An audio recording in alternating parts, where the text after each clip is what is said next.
Apparently, they're right in the center of Uranus. There's this black hole. Have you read about this? Scientists just discovered it. It was a real shitty day for them. Welcome to Damn It, Jim, the podcast. My name is Dana Smith, and once again, I'm here with Dan Calzaretta. Good evening, Dan. Hey, Dana, how are you doing this evening? Really good. So we got snow today, and temperature was cold, but, it's very refreshing in its way, and driving home in the dark, I kind of feel like I'm living in space. Yeah, I imagine. Yeah, it's been, it's weird how winter makes it cold. Yeah, what's up with that? Just because we're further from the sun? Welcome to the Weather Report podcast from Dan and Dana. It's winter. It's going to be cold in the northern hemisphere. Yeah, and the reason is because we're further from the sun, Dan, and the Earth is tilted away. So the northern hemisphere does not get the amount of sun that the southern hemisphere gets this time of year. Yeah, it all has to do with the tilt. Isn't that interesting? I mean, I do find this interesting, actually, that if we didn't have a tilt on the Earth, let's say it was exactly, 90 degrees. 90 degrees, although 90 degrees would be pretty hot, but let's say it's 90 degrees. Sorry, bad joke. Weather joke. Welcome to the Weather Joke podcast. But anyway. Well, we occasionally talk about Star Trek. Yeah. Exactly. But if it was 90 degrees, there would be no seasons. Like whatever you had, that's what it would be all year round. Yeah, I like the change of seasons. I do too. Yeah, I really do. And it's a beautiful fall in Eastern Washington. The leaves have been gorgeous. I absolutely love it. Yeah. Here's the funny thing, though. I think it's Neptune that is the only planet in the solar system where the axis is, I guess, if you're thinking about it, is horizontal to the orbital plane, right? So instead of like we spin on an axis that is essentially vertical, up and down, I think it's Neptune that spins on an axis that is horizontal. It must have gotten hit by some huge object. Maybe something crashed into Uranus and turned Neptune on its side. I mean, I don't really know. Is it Neptune? I got to look that up. I think it's Neptune. No, sorry. Uranus is the one. Sorry, Dane. I got to talk about Uranus again. Are you going to talk about the horizontal axis around Uranus? Exactly. Yeah, exactly. Hey, actually, I do have this a little bit of a funny story. Hold on. God dang it. Already. Oh, the ramble jar. Yeah. Ramble jar's out, Dana. Okay, hold on. I'm tossing some. We haven't even officially, well, we did officially start the... Okay, I threw a couple, I only had a couple coins. I threw a couple coins in the ramble jar. So I got some money out of the bank today because of the ramble jar. Oh, so my God, you must have your account. When I was teaching middle school, the kids knew I loved Star Trek. And I would talk about Star Trek a lot. But I told this joke once, and I was like, is that really, afterwards, I was like, is that really an appropriate joke? And I thought, for middle school, it totally is. And the joke was something to the effect of, what did Scotty say to Captain Kirk? And it was, Captain, there's Klingons circling Uranus. Which I just thought was hilarious. And the middle school kids thought it was hilarious too. But, they were middle schoolers.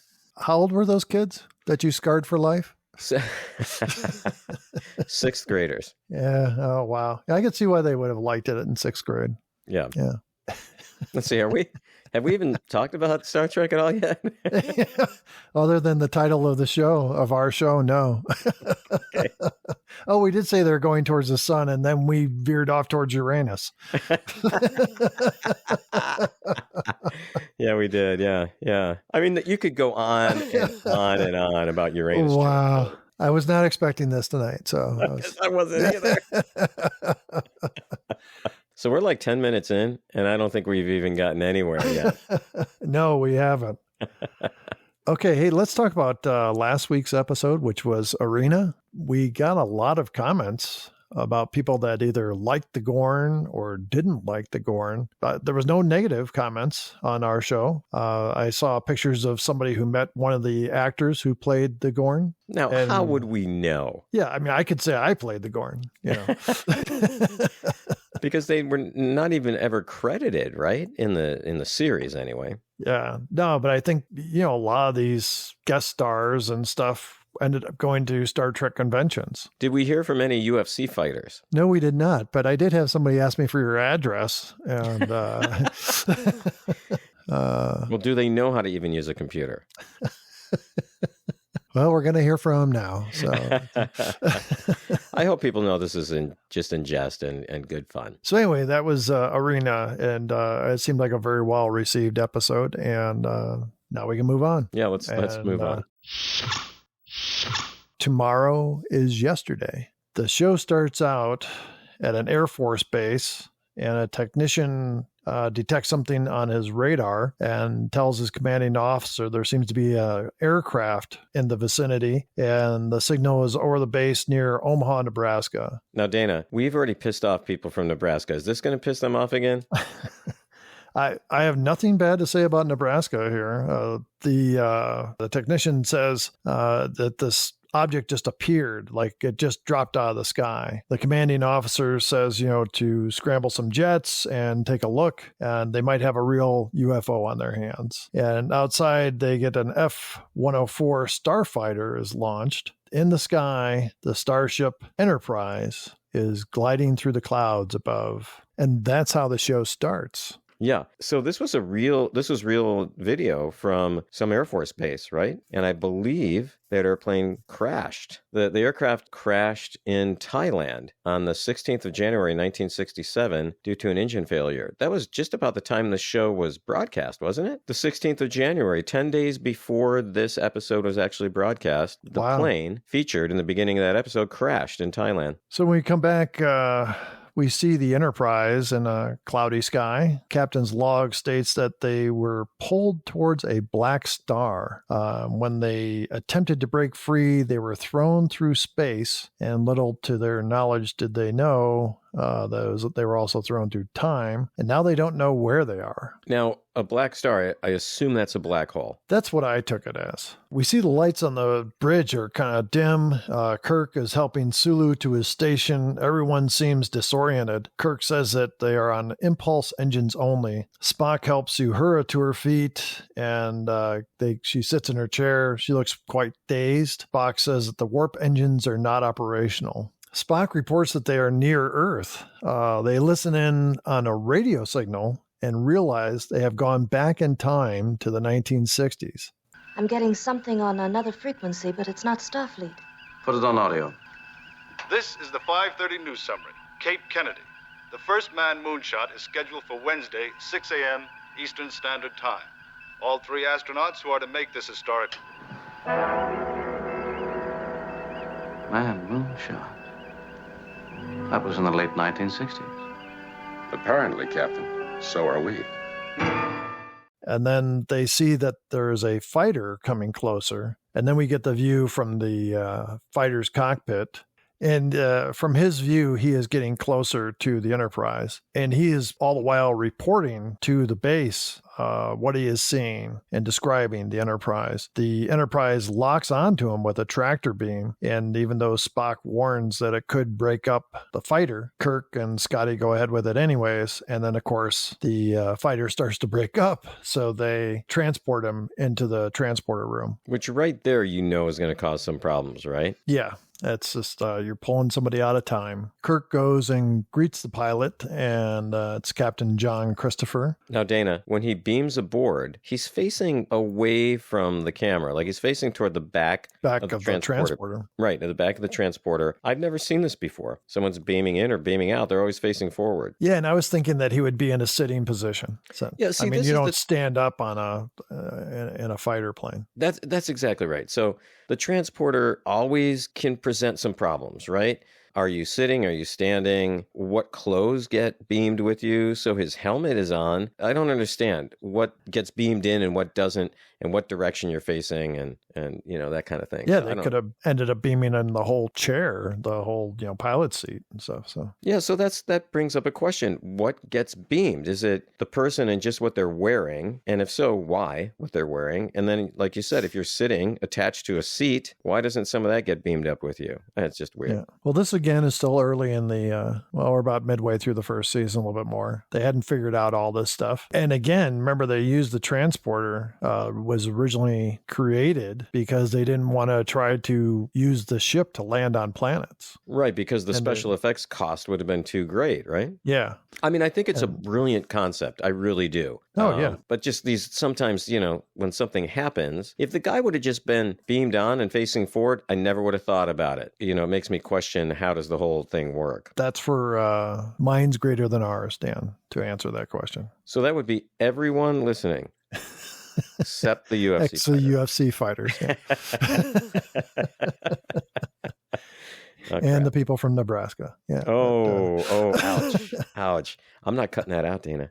Some of my best friends are from Nebraska. Yeah, they know I'm joking. The pilot seems to believe he has been taken by hostile aliens. Kirk basically says, welcome aboard, and says, I bet you're a bit shocked. He's kind of a little bit mystified, Christopher, as he's coming off the transporter. And so Kirk takes him, says they're going to go to the bridge. And as they're walking down the hall, they pass by a female ensign. Christopher says, a woman? And Kirk responds, a crewman. So I thought, and I made a point of saying that because that is the difference between the 60s and the 23rd century. If women were involved on a flight, it was as a flight attendant or a stewardess back in the day. And so I think that that was a neat way to express that. However, the music that was playing, did you pick up on that?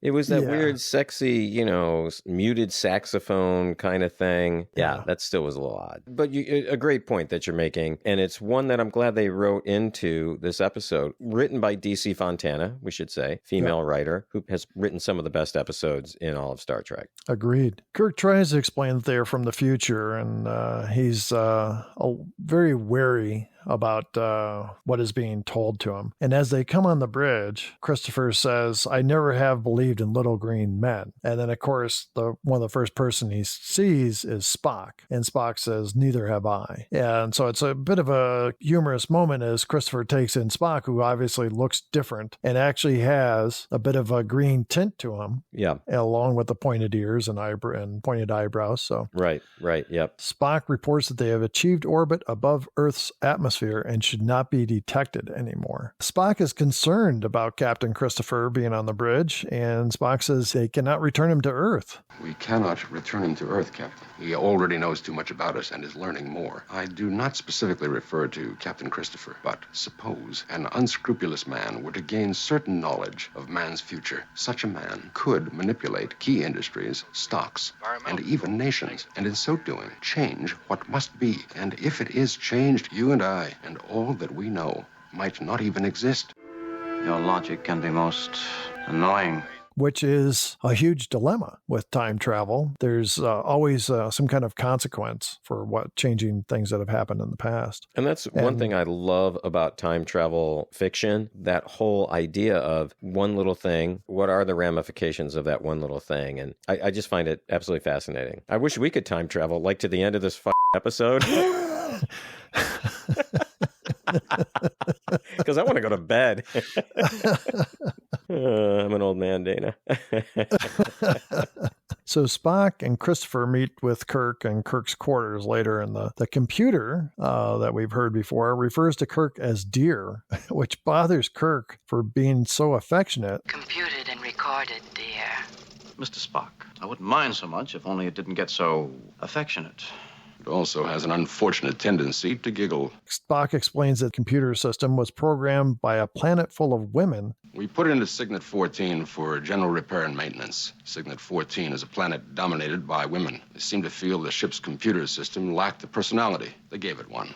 Female, of course. The computer is whiny, and that's the other thing that gets a little... That definitely is sexist, right? And part of it's just Kirk's response. He's just so exasperated by the way the computer calls him dear. And then he's trying to correct it and say, you are not to refer to me in that manner or whatever. So they say they need to keep Christopher on the Enterprise. And Spock says Captain Christopher made no significant contribution to the world. And then Scotty informs Kirk that the repairs are coming along, but they have nowhere to go in this time period. And Christopher says, Too bad, Captain.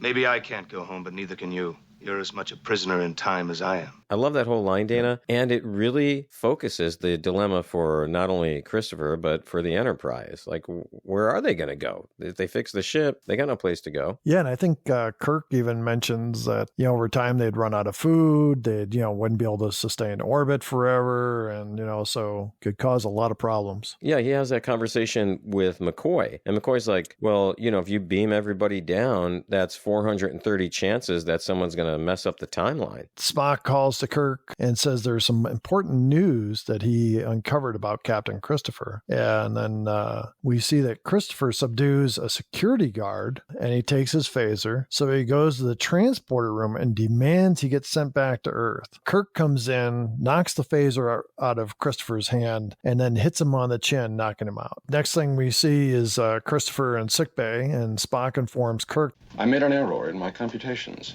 Oh? This could be an historic occasion. I find that we must return Captain Christopher to Earth, after all. Why? You said I made no relative contribution? Poor choice of words on my part. I neglected, in my initial run-through, to correlate the possible contributions by offspring. I find, after running a cross-check on that factor, that your son, Colonel Sean Jeffrey Christopher, headed, or will head, the first successful Earth-Saturn probe. Wait a minute, I don't have a son.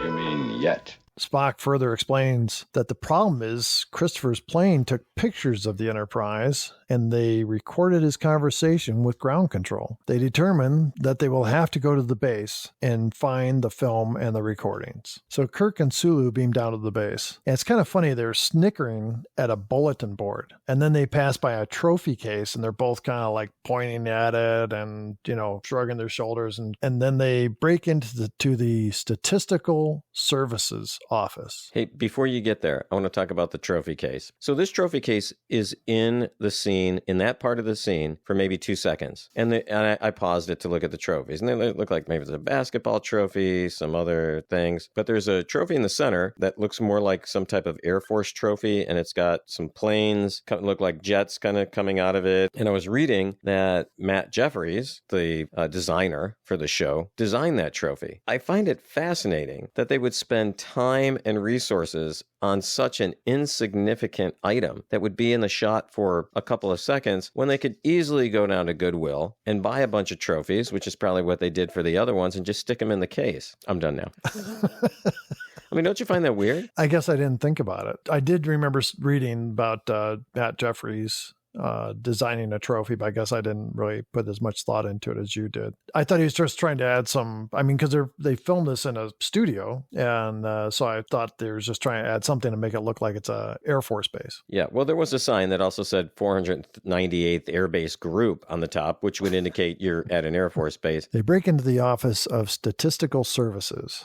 They see a large computer tape machine, and they go over to it, and they're taking the tapes off, and I'm assuming that they believe these tapes are what was holding the recording, the voice recordings. So they don't know which ones is. There's like 4 machines set up, and they take the tapes from every one of them. While they're taking the tapes, they're caught by a security guard. Back on the ship, they're concerned that they haven't heard from Kirk and Sulu. Spock's like, if they're in trouble, they'll signal us. And so then we go back to this computer tape room, and the guard is looking over their belts that they had with the communicators on them. And he opens up one of the communicators. It sends out a distress signal. And so they immediately beam up the guard to the Enterprise. We go back to the base. Kirk and Sulu finish taking the computer tapes and they go into the film room. But when they go in, it sets off an alarm and more security guards are alerted. And they don't know. There's a silent alarm. They don't know. Yeah, it's a silent alarm. Off. Yeah. So they go in, they find the film. They hear the guards come in. And Kirk walks out of the dark room and Sulu stays behind. And Kirk kind of sees the guards coming in the room and he closes the door behind him. So to create a distraction, Kirk starts fighting the security guards. And then which allows Sulu to get beamed back up to the ship. On the ship, the warp engines are ready. Sulu has given Spock the tapes and the film. Spock looks at the film and says, "Poor photography." I know, that's great.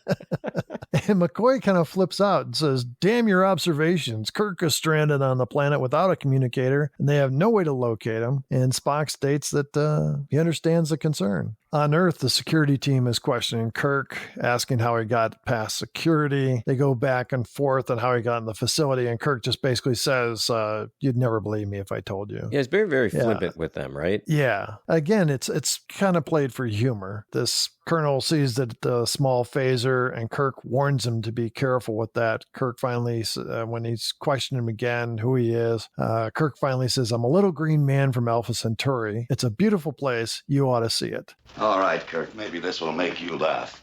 Sabotage, espionage, unauthorized entry, burglary. How are those for starters? And I can think up lots more. I am going to lock you up for 200 years.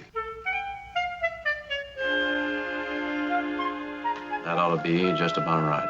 But if you do the math, in 1969, I think this was supposed to be. It was supposed to be 1969, yeah. Yeah. So you add 200 years of that, you're 2269. Yeah. Is that the right time frame? No, the numbers don't add up. We've seen this a couple of times now, but, it's maybe a minor thing. But he did say that should be about right. Yeah, that should be about right, yeah. Back on the ship, Spock and Christopher discussing where Kirk would be held, and Christopher says he will only help if Spock agrees to take him along.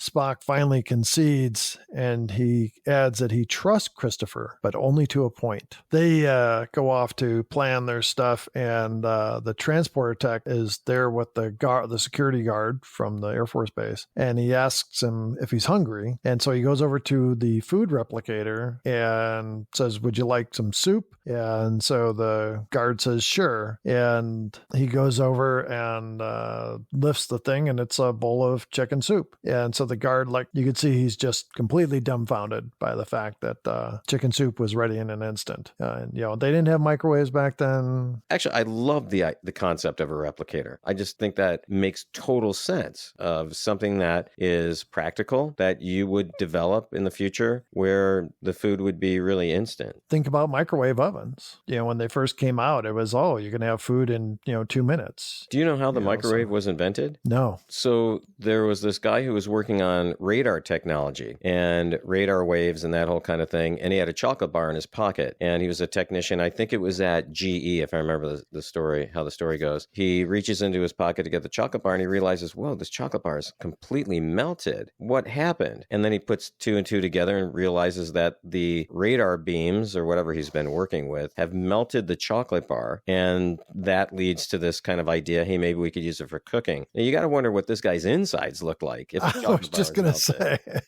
but he's the one that was able to pass on the idea of cooking food in seconds. So this is now a cooking show on how to cook with using microwave energy. Did you ever put the peeps in the microwave? Those little peeps at oh yeah, they're the sword fight, the fighting. Did you ever do that? Yeah. I've never done that. That would be fun to do. I think it'd be fun to put other things in the microwave to see what happens. Like if you could put anything in the microwave just to see what would shit, this is a ramble jar, I know it, but if you could put anything in the microwave to see what would happen to it, would it be an animate or inanimate object? In other words, would it be alive or not alive? I would never put anything alive into a microwave. You wouldn't? Like a frog, Never. You wouldn't put a frog in there? No. How about a fly? Look, the fly's going to die in a couple hours anyway, Dana. Might as well put it in the microwave. Yeah, probably not on purpose. I wouldn't do it. You wouldn't do it on purpose. Okay. I don't think I would either. But man, can you imagine that mess? A fly would just explode, don't you think? Yeah, that's what I mean. That's the part, and then you're cooking something else in there later, and a little fly leg falls into your food and stuff. And yeah, that wouldn't be good. That would not be good. But yeah, part you didn't scrape off the ceiling. Yeah, no, that would not be good. Other things, yes, inanimate objects. My sister-in-law, God, this is a ramble now, and it doesn't matter because I know she doesn't listen to the podcast. Anyway, my sister-in-law dropped her cell phone in some water or something. And, you're supposed to put it in rice, So she put it in rice and it didn't work. And then somehow she got the idea. Someone told her, she saw it on the internet. I don't know. Put it in the microwave. Oh, I knew you were going to say this. Yeah, this is totally true. And she did. And it did not help. Just to make it perfectly clear, we're not going to leave that hanging. It did not help. Do not, no matter what happens, do not put your phone in the microwave. So now we're going to have listeners, and all they're going to remember is, hey, I think I put my phone in the microwave. I just got out of this UFC match. I dropped my phone in the toilet when I was changing, and I think I put the phone in the microwave. Yeah, I think that's going to work. No, they probably put it in a bowl of rice and put that in the microwave. So you'd have some kind of like rice pilaf with a phone in the center of it. Yeah. Okay. It'd make the rice absorb the water out of the phone faster, right? That I'm sure this works. I'm sure it does. Yeah. What if I put the ramble jar in the microwave? Do you think that would help? Okay. Yeah, moving on. There's a landing party of Sulu, Spock, and Christopher find their way to Kirk. And then when they come through the door, Kirk kicks the gun out of the guard's hand, and Spock uses the Vulcan nerve pinch to subdue another guard. And Christopher goes over while Spock and Kirk are talking, and he takes the gun away from the downed guard. Spock goes through a door into another room, and the door is left open a little bit. Kirk and Sulu are talking about how to get out, and then Christopher is saying, you're going to leave me behind. Yeah, he says that he does not want to leave because he doesn't want to take the chance that he's never going to see his family again. Yeah, and I think that's a valid point. Sure, yeah. He's arguing for himself. And then depending on his wife, otherwise he could point the gun at them and say, "You are taking me. Do not send me back." So Christopher kind of backs up towards the door, and we see Spock comes around as Christopher's saying, "Spock, come out of the room. Spock, get out here." And then Spock uses the Vulcan nerve pinch to knock him out. So Spock went through a door and went out in the hall and came around where Christopher couldn't see him because Spock had an idea that Christopher was going to kind of double cross them. Yeah, and he even says to Kirk that I suspected as much might happen. Yeah, that's right. Back on the ship, Spock explains that the slingshot effect that put them there can be the best way to get back to their timeline. Spock explains that as they go towards the sun, they will go back in time, and when they transport Christopher and the guard back, it will be before the Enterprise was spotted. Scotty explains that they could overshoot their timeline, or if they stop too suddenly, the ship could be torn apart. Because on their way back, they have to kind of jam on the brakes at a certain spot so that they hit their timeline. They go toward the sun, and their speed increases, and they're saying,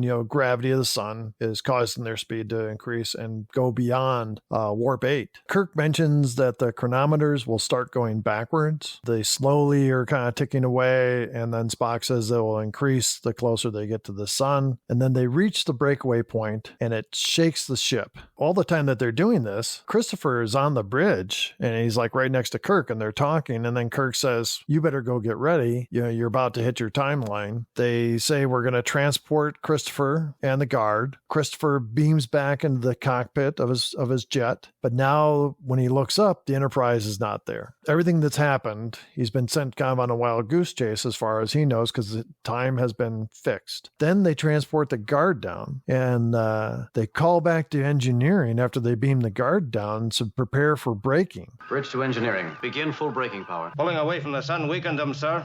They may blow apart if I reverse. Once again, the ship is really rocked pretty hard. Everybody's thrown around on the bridge. Scotty says the engines are buckling, and then everything kind of comes to a stop. They seem like they're fine. The ship didn't break apart. They're all trying to figure out if they're in the right timeline, and then they get a message from Starfleet Control, and they realize that they are back in their time. And that's how the show ends.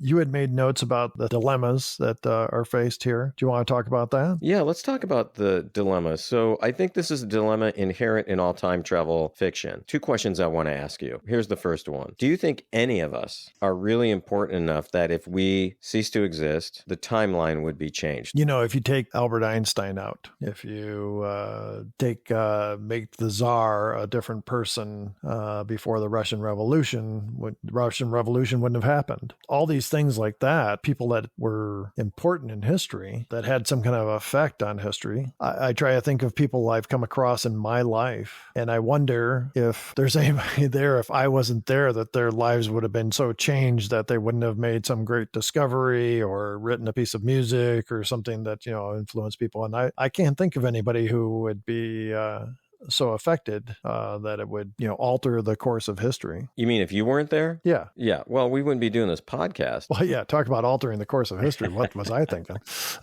Well, I guess that it begs the question, how significant is any one human life? That's a big question. Everybody has meaning in their own groups, in their own areas. But I think that all of us have some effect on the people around us. And I guess I love that way you put it, like the scale of it. Yeah, we all know these people in history, but that's a small, very small minority of all the people that have ever lived throughout time. And yet there's the rest of us. We impact our friends, our families, and maybe that's enough. Maybe ultimately, maybe that's more important. That's the human condition. We all have a kind of a role to play. And we all end up in the same place, don't we? Hell. Listening to this podcast. My God, make it stop. Well, you should have been a better person in your life. Otherwise, it would have been over by now. So, Dan, what do you think were some of the best parts of this show? I think this episode was kind of the most baked in the first season. And when I say baked, what I mean is all the ingredients were there. We got all the main characters. They're all there. We got some really good banter between McCoy and Spock. We've got a very interesting dilemma to solve. The writer, I think one of the strongest writers in all of the original series, DC Fontana. And once again, we got time travel. So that's what I mean by the ingredients are all there to make this show excellent. I don't think it's the best of the original series. I think it's one of the strongest of the ones that we've seen so far. How about for you? What was the best part for you? I loved a lot of the humor that they did. Some of it was a little corny, but I liked the things like, I don't believe in little green men. And then Spock says, neither do I. It just was fun. And then the whole dilemma about returning Christopher to Earth with his knowledge of the Enterprise. The simple thing would have been to just try to get him back to Earth. So, Dan, this week, we want to take a look at our counts. Well, where are we at? Yeah. Well, how about the dead crewman count? How many do we have this week, Dana? None. No one bit the big one on this one, and we had zero on this one. So we're stuck at 25.5, which still isn't that bad. I mean, it's over one per episode. How about the shirtless Kirk, rip shirt Kirk count? Amazingly enough, Kirk gets in, he punches out Christopher, and then he gets in a fight with 3 security guards and doesn't rip his shirt. Yeah. I was shocked. I was as well. 0 for this week. We're stuck at 8. The he's dead count should be obvious. Yeah, if nobody died, then nobody died. Exactly, yeah. So we're stuck at 3. I'm a doctor, not a fill in the blank. Nope. Nothing. None. Yeah, nothing. We're stuck at 1. I would have thought we would have had at least 2. Possibly even 3 by this point, but we're stuck at 1. Maybe in kind of the mythology of Star Trek, people think this actually happened, including me. I'm going to include myself in this. I thought it happened more than it really does. I was pretty sure it was in every episode. Right, exactly. Yeah, I thought it was going to happen a lot, but that's not the case. We had 0 this week. We are stuck at 1. So, Dana, you texted me earlier this week. You said that you had an idea for a new count. What is it? Yeah, and it's something I keep thinking about all the time. Since we started this, I think we need to count how many kind of supreme beings we come across. We had the Metrons in the last episode, which were able to stop starships, and they said they could destroy the starships. Mm-hmm. Yep, right. Before that was the Squire of Gothos. You also mentioned Dana in Charlie X. Right? The Thasians. Yeah, and then you also kind of made the argument about another character. Yeah, from where no man has gone before. Gary Mitchell takes on godlike qualities, and he even says several times, now I know what it's like to be a god. You would then say that we would have 4 so far. Okay, so what do you want to call this count? The Supreme Being count. The Supreme Being count. All right, so we're adding a count, everyone. All of you loyal listeners that we have, this is count number 5, and we are at 4, right? Yep. Okay. That's what I count. All right, great. So we're at 4 on the Supreme Being count. So Dana, how about some interesting things in history? You found some, I think, pretty cool things that happened on the date that this was broadcast, which was what? January 26, 1967. I remember this first one very well. The Chicago blizzard happened on January 26th and 27th. The snow began at 5:02 a.m. on Thursday, January 26th, and by 10:10 a.m. the next day, a record 23 inches of snowfall had blanketed the city. I do remember this. I was about 6 years old, Dana, and there was a huge snowdrift that covered our entire garage. The United States and the Soviet Union and United Kingdom all signed the Outer Space Treaty. The Monkees were still number one on the UK and US charts with I'm a Believer. And on a sad note, Apollo 1, U.S. astronauts Gus Grissom, Edward Higgins White, and Roger Chaffee are all killed when a fire breaks out in their Apollo spacecraft during a launch pad test. Dana, we've got something special going on for next week. Why don't you tell our listeners what that is? We're going to do our first, maybe last, Thanksgiving special. Things we've seen so far through the first 19 episodes. And just kind of have a conversation about things that we really like, things we don't, things we're looking forward to. I'm excited to do this, Dana, because it will give us the chance to really reflect on where we are almost a quarter of the way through the entire series. Can you believe we stuck with this long, 19 weeks? I've mentioned before, it's one of the highlights of my week. I really look forward to these conversations and watching the episodes with so much detail. I literally think every time my brothers would be so proud and so envious that I was doing this. And really surprised that you stuck with anything this long. Surprised that I could even form words that were... Were what? We're comprehensible. Yeah, I do enjoy. I've really enjoyed it. I'm sure we'll talk about some of that stuff next week. But then after that, in 2 weeks, what's the next episode we'll be talking about? Court-martial. All right. Well, once again, Dana, had a great time this week. See you next week. Enjoy your weekend. Yeah, thank you, Dan, for keeping the show going and doing all the editing. I hope you have a great rest of your week. And as always, to our listeners, live long and prosper. Thanks once again for listening to Damn It, Jim, the podcast. We'd love to hear from you. Please send us an email at dammitjimpodcast@gmail.com or join the discussion on Facebook or Twitter. The links are in the show description. Make sure to join Dan and Dana next week for their Thanksgiving special. Until then, enjoy your weekend and remember to live long and prosper.